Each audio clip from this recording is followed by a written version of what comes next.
I think this election coming up is one of the most important elections in our lifetime. I know that this is said a lot, but allow me to explain why I think a vote for Trump in this 2024 election and Republicans down ticket is the best way forward for our country, not just for people like where I live in rural America, but for all people in this country. To me, what this election really represents is an unending bureaucracy that really runs our government from behind the scenes, that is sponsored by wealthy donors, corporate leaders, academics, etc., that don't have the interest of the American people most at heart, versus a coalition of people with disparate beliefs, everywhere from Trump to J.D. Vance to Tulsi Gabbard to RFK, who want to rein in that government and make it to be held accountable for American people. Not just Republicans, not just Democrats, but all people, so that their voice could be heard again. When we look at the policies and the records, we can see that it's not really close. Life was better for the majority of people when it comes to the economy under Donald Trump than it has been under a Harris-Biden administration.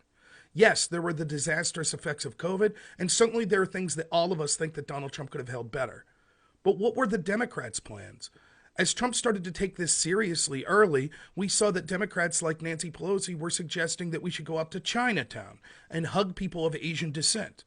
They didn't take it seriously until they felt that it could be used as a weapon to go after Trump politically. But they never answered to better solutions or what they would have done. In fact, they even cast shade on the very vaccine that they now tout as being necessary for everyone. Both Joe Biden and Kamala Harris said that they would be hesitant to trust a vaccine that came out under Trump because they felt it wouldn't have been safe because he would have put his thumb on the scale.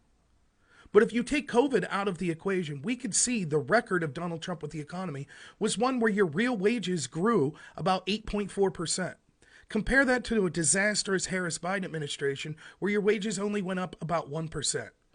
And you felt those effects when you go and purchase groceries. You felt those effects when you're trying to provide for your family. It is undisputable that this economy was doing much better under Donald Trump. This is despite the fact that the experts told you that Trump's economy would be a disaster. They were wrong. Then they told you Kamala Harris and Joe Biden's economy would be immensely popular and fantastic for the country. They were wrong. When it comes to the border, an issue that all of us should be concerned about, it is clear that a Donald Trump presidency was far superior to a Harris-Biden presidency. In fact, one of the first acts that was bragged about by Harris and Biden was rescinding executive orders that largely kept our border protected. Unfortunately, this resulted in a border crisis, not just leaving many of illegals in that would do things like possibly peddle drugs, possibly commit crimes in the United States, use services of the United States that harmed our country economically, and sometimes overwhelmed small communities, but it also harmed the people that were being trafficked. Yes, there are many good people that were desperate to come to the United States, and our heart goes out to them. But because of the disastrous policies and signaling of the Harris-Biden administration that encouraged those people to make the trip and then offered them free benefits and other such things if they made it here, cartels took advantage. Some human rights organizations say as many as 1 in every 3 women that have tried to cross the border have been victims of sexual assault. This is a disaster that needs to be dealt with. And unfortunately, the Democrats claiming to care about this issue only during an election year belies the fact that they did nothing. And in fact, worse than nothing. Just like with the economy, when they told you it was going fantastically, they also told you that the border was secure. Only now do they pretend to care about it. With foreign policy, we could see under Trump, despite the warnings, that the world was relatively peaceful. I didn't agree with all the policies of Donald Trump. However, we didn't see conflict in the Middle East to the level we see today. We didn't see Russia invading Ukraine. We now stand on the cusp of World War III closer than at any time since the Cold War. These policies must be rejected that we've seen through the Harris-Biden administration. One of the weaknesses we were told of Trump was he wouldn't know how to handle foreign policy. And yet his unpredictable style and his unflappable comments of strength made the world a more peaceful place. And they would be likely to do so again. Unfortunately, it seems that the Harris-Biden administration is more interested in sending your money overseas than actually helping people in this country that are suffering through things like disastrous train wrecks in Palestine, Ohio, or hurricanes in Helene, or the disastrous fires that we saw in Maui. It seems with the Democrats, but more aptly the establishment that's really running the show behind the scenes, it seems they're more concerned with lining their own pockets and that of their interest than they are of helping the American people. This election's about a coalition of people Trump to RFK against a bureaucracy that hasn't cared about the American people, whether you be white, black, straight, gay, Republican, Democrat, or any other of these demographics. They lied to the American people about Joe Biden's cognitive health to ensure that they would be able to win a primary. And then once that Biden had won that primary based on these lies, they removed him and installed Kamala Harris, who no one had voted for. And yet they screamed that you're a threat to democracy if you're a fan of Donald Trump. The real threat to democracy is the Democratic Party, but again, more aptly, what they represent. These unelected officials behind the scenes that are really running the government. The ones that sent the FBI after parents at school board meetings.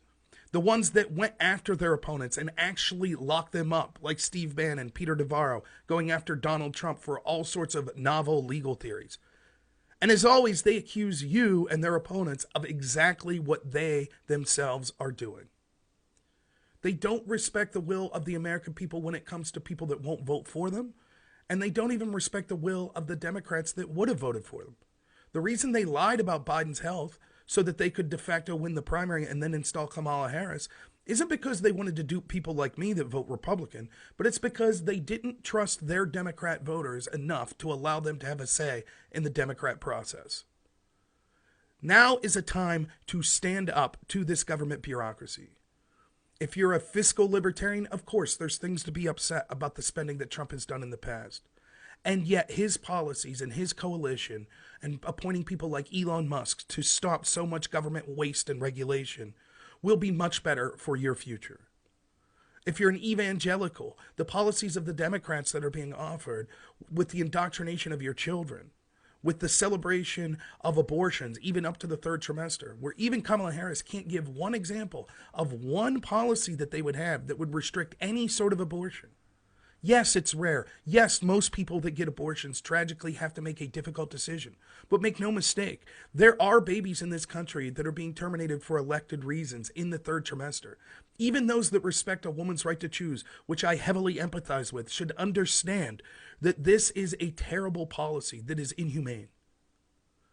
These must be rejected, even if you're an evangelical and you do not like many of the things about Donald Trump. If you're a Democrat or a progressive and you don't like Trump's personality, I understand. There are many things to not like about what he's done and how he speaks.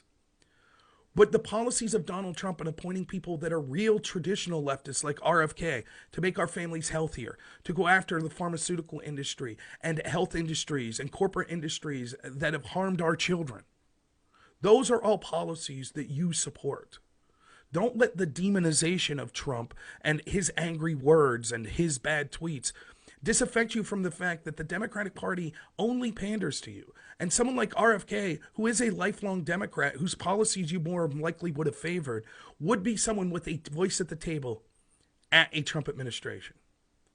And lastly, no matter if you're Republican or Democrat, understand that as long as we have a two-party system that is ran by unelected bureaucrats in the executive agencies like our intel agencies, the State Department, all of these groups, your voice won't matter. I enjoy robust debate. I enjoy debating on things like healthcare, things like economic policy, foreign policy. But the reality is our voice doesn't matter if our vote doesn't matter.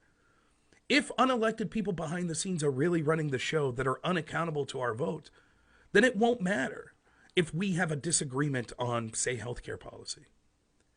Presidents come and go. It won't be long before Donald Trump will be out of the public eye, regardless if he wins or loses. The same will be true of Kamala Harris. But these unelected bureaucracies will remain in perpetuity. We must take our government back from them, whether you think because you want more right-wing policies or left-wing policies. The country was better off under Donald Trump for almost everyone. And it will be again. So I'm encouraging you, even if you're a friend of mine who thinks that I'm crazy for voting Donald Trump, I still like you. I'm not going to dislike people because they make a choice that it's different. But please, I implore you, really consider a vote for Donald Trump and Republicans this time, down ticket, to take our country back, to stop these unelected bureaucrats, to go back to that time in 2018, 2019, where the world was far more peaceful. The country was far more secure, and our economy was far better.